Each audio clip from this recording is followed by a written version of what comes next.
عربوں کے متعلق یہ بات تو آپ سبھی جانتے ہیں کہ قبل از اسلام زمانہ جاہلیت میں عرب بتوں کو اپنا خدا سمجھتے تھے اور ان کی پوجا کرتے تھے۔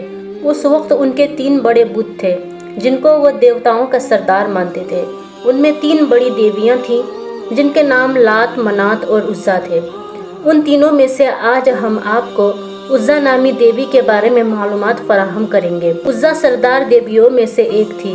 مکہ اور طائف کے درمیانی راستے میں وادی نخلا ہے اور وادی نخلا میں ہی عزا دیوی کا مندر تھا۔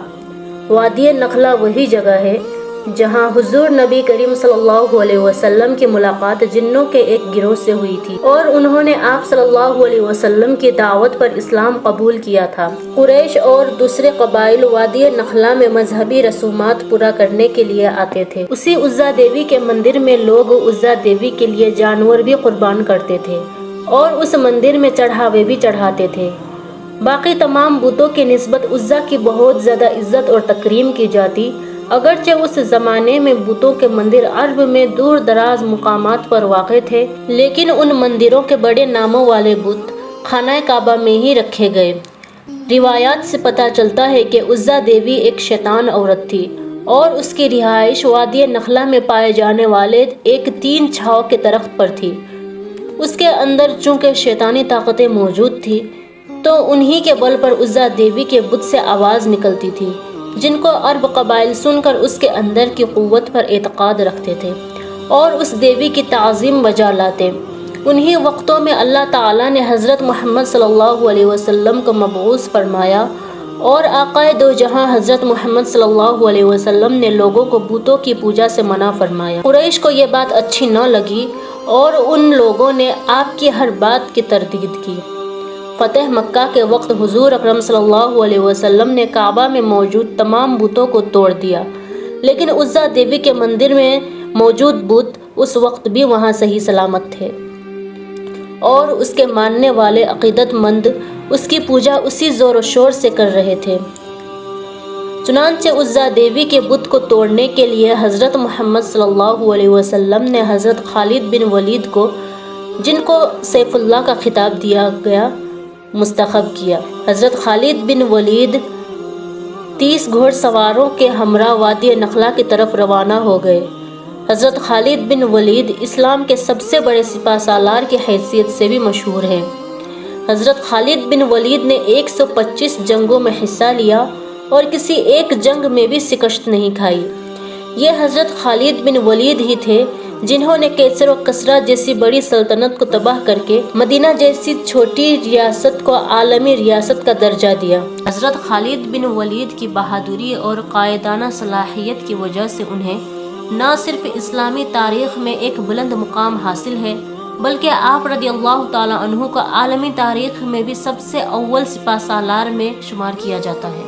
حضرت محمد صلی اللہ علیہ وسلم نے جنگ موتا میں حضرت خالد بن ولید کے بے مثال بہادری کے ظہور کو دیکھے تو آپ صلی اللہ علیہ وسلم نے حضرت خالد بن ولید کو سیف اللہ کا خطاب دیا، یعنی آپ رضی اللہ تعالیٰ عنہ اللہ کی تلوار کے نام سے مقبول ہوئے۔ لیکن اب کی بار آپ رضی اللہ تعالیٰ عنہ کا مقابلہ کیسر و کسریٰ کے عظیم فوجوں سے نہیں تھی اور نہ ہی اس دفعہ آپ کے مقابل قریش یا دوسرے قبائل کے چری جوان تھے، بلکہ اس بار حضرت خالد بن ولید جس قوت سے بر سے پیکار ہونے جا رہے تھے، اس شیطانی قوت کی حقیقت صرف اللہ عز و جل یا اس کے حبیب حضرت محمد صلی اللہ علیہ وسلم ہی جانتے تھے۔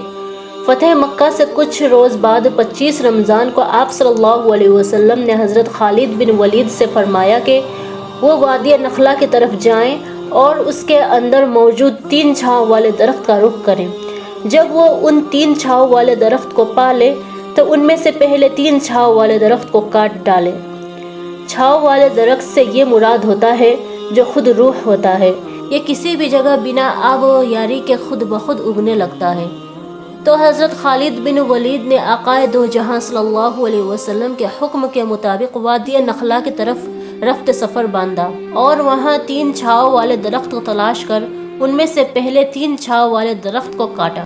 جب حضرت خالد بن ولید اس عمل کو انجام دینے کے بعد آقائے دو جہاں کے پاس واپس تشریف لائے تو آپ صلی اللہ علیہ وسلم نے پوچھا، جب تو نے اس درخت کو کاٹا تو کیا تمہیں کچھ دکھائی دیا تھا یا کوئی ایسی بات ہوئی ہو جو تمہیں غیر معمولی معلوم ہوئی ہو؟ اس کے جواب میں آپ رضی اللہ تعالیٰ عنہ نے فرمایا، نہیں سرکار، مجھے وہاں کچھ بھی عجیب اور غیر معمولی محسوس نہیں ہوا۔ اس پر اللہ کے حبیب صلی اللہ علیہ وسلم نے فرمایا کہ تم واپس جاؤ اور دوسرے درخت کو بھی کاٹ ڈالو۔ حضرت خالد بن ولید نے آپ صلی اللہ علیہ وسلم کے حکم کی تعمیل کرتے ہوئے وادی نخلا کے 3 چھاؤں والے دوسرے درخت کو بھی زمین بور کر دیا۔ واپس جب خدمت اقدس میں حاضر ہوئے تو آقائے دو جہاں صلی اللہ علیہ وسلم نے پھر سے وہی سوال دہرایا کہ اے خالد، کیا دوسرے درخت کو کاٹنے پر کوئی آواز آئی؟ کیا تم نے کوئی غیر معمولی دیکھا؟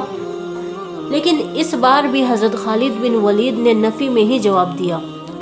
اس جواب کو سن کر آقائے دو جہاں صلی اللہ علیہ وسلم نے فرمایا، واپس جاؤ اور تیسرے 3 چھاؤں والے درخت کو بھی کاٹ ڈالو۔ جب آپ رضی اللہ تعالیٰ عنہ اس مرتبہ حکم کی تعمیل کے لیے وادی نخلا میں آئے تو دیکھا کہ ایک خبیث صورت شیطان عورت وہاں کھڑی ہے، جس نے برہنہ حالت میں اپنے بال پھیلائے رکھے ہیں اور انتہائی غصے کی حالت میں اپنے دانت پیس رہی ہے، اور اس عورت کے پیچھے ہی عزا دیوی کے مندر کا محافظ بھی چلا آ رہا ہے۔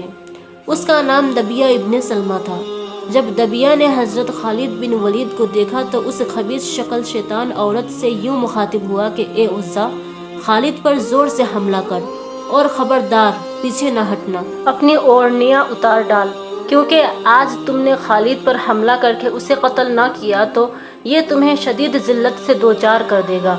جب آپ رضی اللہ تعالیٰ عنہ نے یہ سنا تو عزا سے اس طرح سے مخاطب ہوئے، اے عزا، میں تیرا انکار کرتا ہوں اور تجھے پاک اور مقدس نہیں مانتا، اور میں دیکھ رہا ہوں کہ اللہ نے تجھے ذلیل و رسوا کر دیا ہے۔ یہ کہہ کر آپ نے عزا پر حملہ کر دیا اور اپنی تلوار سے اس کے سر پر وار کیا۔ آپ رضی اللہ تعالیٰ عنہ نے وار کے بعد جب دیکھا تو وہ شیطان صفت عورت عزا جل کر راکھ کا ڈھیر بن گئی تھی۔ اس کو کیفر کردار تک پہنچانے کے بعد حضرت خالد بن ولید نے اس کے رہائش کے 3 چھاؤں والے درخت کو بھی کاٹ ڈالا۔ پھر عزا دیوی کے مندر کے محافظ دبیہ ابن سلمہ کو بھی قتل کر دیا اور اس برائی کو ہمیشہ ہمیشہ کے لیے جڑ سے اکھاڑ پھینکا۔ اس کے بعد جب آپ رضی اللہ تعالیٰ عنہ آقائے دو جہاں کی خدمت میں حاضر ہوئے اور یہ سارا واقعہ آپ کے سامنے بیان کیا تو آپ نے اس واقعہ کو سننے کے بعد فرمایا، اے خالد، یہ عزا تھی، اب آئندہ عربوں میں عزا نہ ہوگی اور نہ ہی اس کی عبادت کی جائے گی۔